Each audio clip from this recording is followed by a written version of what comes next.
Hello everybody, welcome to Bigfoot Hunters. This is just a short video. Playing here some scenes from some locations in the woods that I've been hiking on looking for various things. One of the things I like to do, and sometimes I find some interesting sites or evidence that there might possibly be what we like to call a Bigfoot creeping around in our backyards. But mostly what I like to do when I'm out is looking for the birds and the wildlife. So, but this particular piece here is, you might recognize from my earlier Bigfoot video, coming up upon a clump of trees that overshadowed or overhung this abandoned railway bed. Sorry. And I thought it kind of strange that the ends of some of the branches that were overhanging were clipped off straight. It wasn't like they were broken from excessive weight. They were just broken off rather squarely on the tips. I found that kind of interesting, but you see some nice backwoods shots here coming up from various parts of Maine. But what I want to share today is a poem I've written, and for those of you that have been following me for a while, know that I write a lot of poetry. This one is called Haunted Wood, an ode to Bigfoot Hunters. And but it's kind of interesting. I kind of like it. But here's the poem: The Haunted Wood, an ode to Bigfoot Hunters. The woods at night are all aglow from the moonlit shine for the evening show. The night's alive for those who know and feel the darkened winds to blow. The spook's afoot, it starts to roam, he tramps his secret nighttime home. If he is real, he will be shown, if he is not, it won't be known. Is he there or is he not? Just what evidence have we got? Clues and news as proof it's not, except for those that have been shot. Not with guns, but film and lens, upon the proof the truth depends. All else the message sends, in fodder for the tales held between the bookends. The haunted wood comes alive at night, with creatures there to give one fright. Darkened shadows obscure your sight, as you wander, searching for what is right. A ghost exists in memories old, a ghost lives on in stories told. A ghost who lives in darkness bold, a legend of which the tabloids told. From mountains high to valleys low, this creature gives a midnight show, its searchers hunt in the know, never finding, sadly giving hopes a blow. But still, they search and linger on, from sunset low to morning's dawn. As they tire and start to yawn, still no proof, but they'll carry on. Searching, hunting for this thing, in the knowledge that it will bring, of money, fame, and fortune they'll sing, if only they could find and capital sing. This king of ancient forest high, that sings a song under the midnight sky. But until it's found, this creature's shy, and we'll keep looking for that giant, hairy old guy. And that's my short poem, The Haunted Woods. Hope you enjoyed it. But as you're looking here, that's the branch I was telling you about. Rather strange. I couldn't find any debris where it had broken off and fallen on the ground, so whoever broke it, or whatever broke it, carried it away someplace. I looked in the area surrounding for quite a few feet and couldn't find anything, so kind of a mystery to me. And that's part of what Bigfoot hunting is all about, is trying to solve a mystery. And in solving that mystery, we sometimes create mysteries that don't exist. I showed this clip here to somebody, and early on they thought that this big black splotch that we're coming up on, if you had looked at it from a ways back, actually looked like there was a Bigfoot in there, but there wasn't a Bigfoot in there. It's just a dark spot in the woods. And unfortunately, much of what we claim as evidence today is nothing but that. But here, coming up, this is another section. This is off of a spur, and where I'm wandering here through the woods is through old logging trails and off of an abandoned railroad bed that go to a pond that's set back in the woods a ways. Right now we're still traveling along that bed. This is part of a spur. It's not as traveled. You can see where it's more overgrown than where we were before.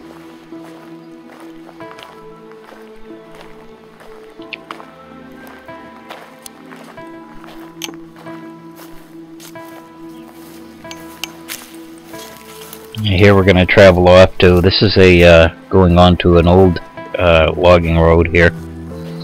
It veers off in the other direction. You can see that this is just a single trail.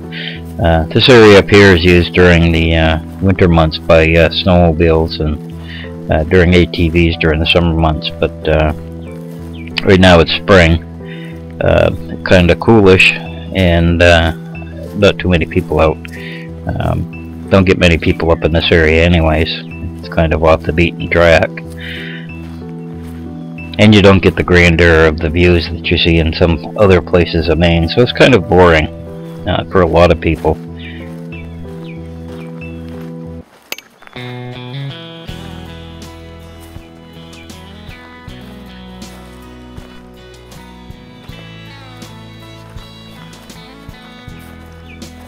Here, this is a place where an old camp used to be.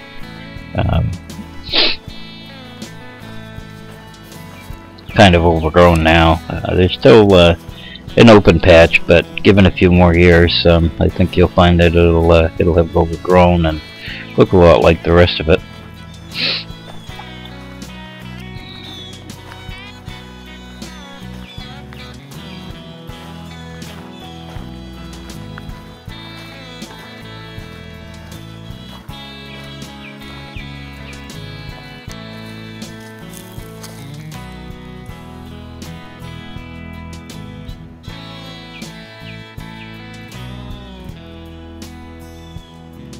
Here I had stopped. I heard some noises. I wasn't sure what they were, so I thought I'd take a slow sweep of the area and see what was around. Thought maybe I might come across a deer, but I wasn't so lucky on this particular trip.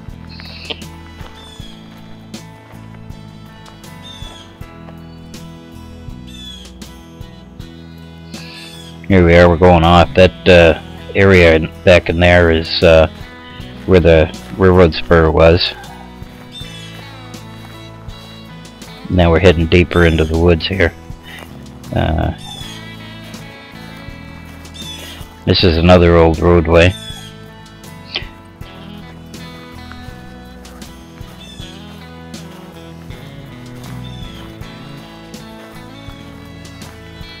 And here we are deeper in, and you just saw some what might be what at least some people call a Bigfoot sign. This is another section, quite a ways on. This is actually from another day. This is a big wide open section of the woods where a gas pipeline had been laid. And this was a place where apparently they had set up some sort of a camp or something. I'm not really sure why this particular section was all cleared out.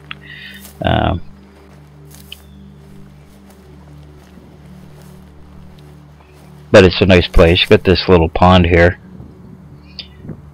It's kind of a wide spot in the brook.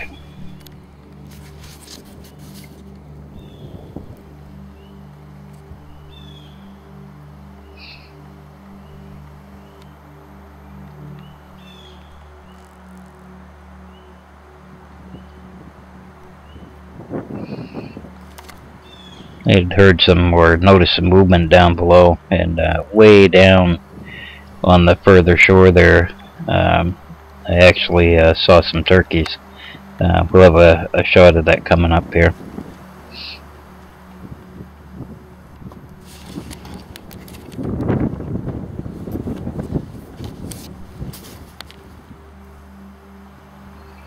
A little bit out of range for my camera, telephoto wise. I didn't have a really a big one with me, just my little handy cam that day.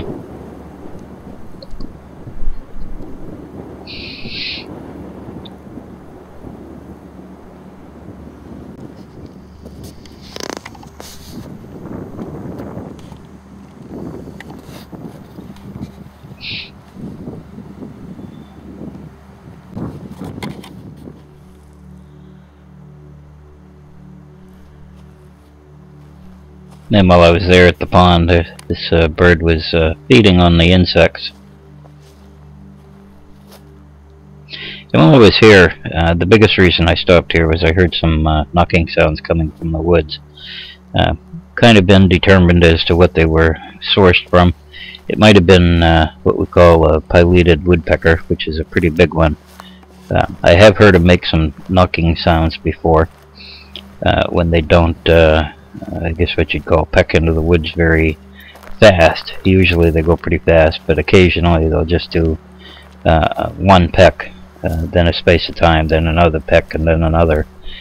So it sounds like something you know, knocking on a tree rather than a woodpecker pecking for insects.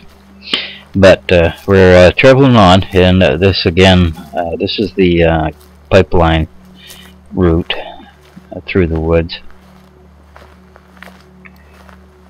In a second here, I'm going to turn off of this cleared space, and we're going to go into the deeper wood, and we'll get some more views of that pond out in what I like to call my back 40 area.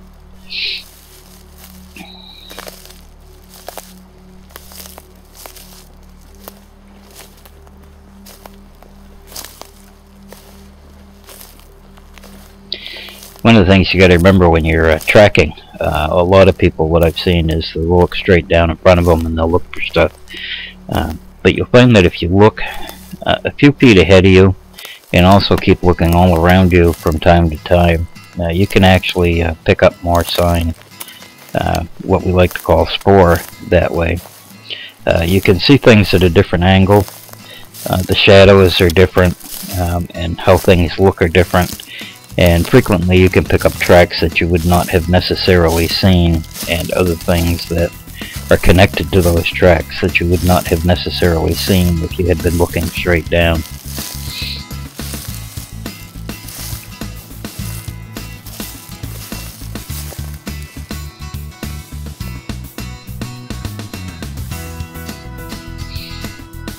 Again, I was hoping to maybe get some deer shots while I was out on this day, but well, I found plenty of tracks, and turkey tracks too. I didn't find any bear tracks, which surprised me. I thought for sure I would. But that's all I could find were deer and turkey tracks.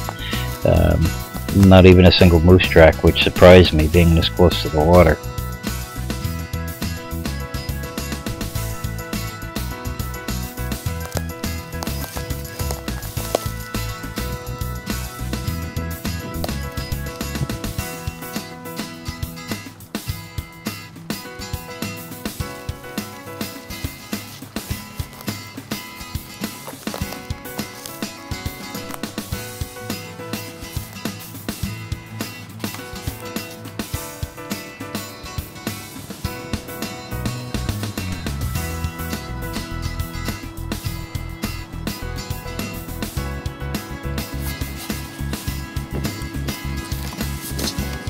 Tried to get a better shot of going downstream here, but couldn't really get out far enough. The ground was really soft, and it's a very steep bank where I was at the moment. You might be able to tell there were some of them side shots.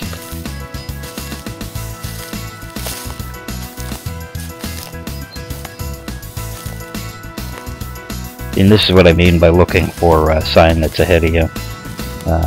You can see a lot of things that you wouldn't normally see if you were looking in a different location.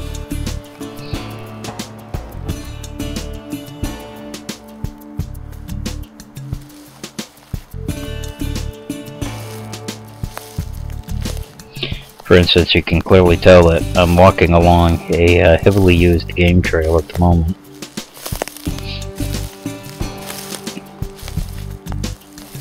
It parallels this pond and brook that goes through the woods. So you can see where it's kind of an open right up in there, off to the left.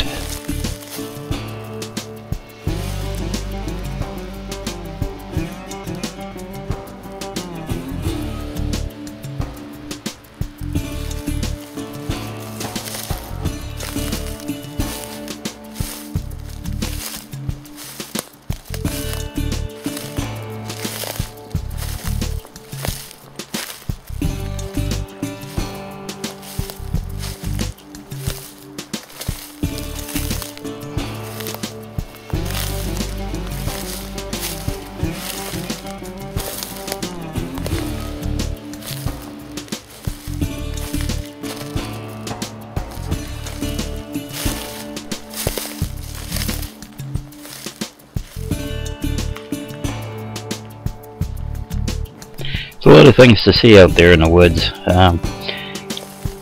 When you're out there and you're Bigfoot hunting, it's important that we try to learn as much as we can about the world that's out there, the natural world.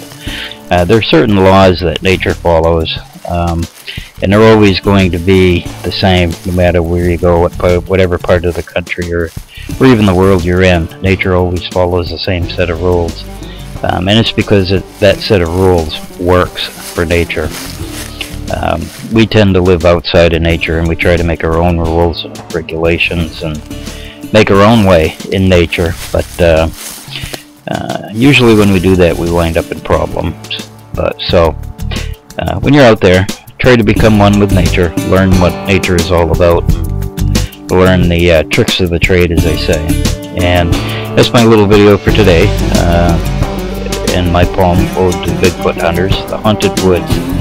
And I'll see you next time, and until then, happy sport hunting.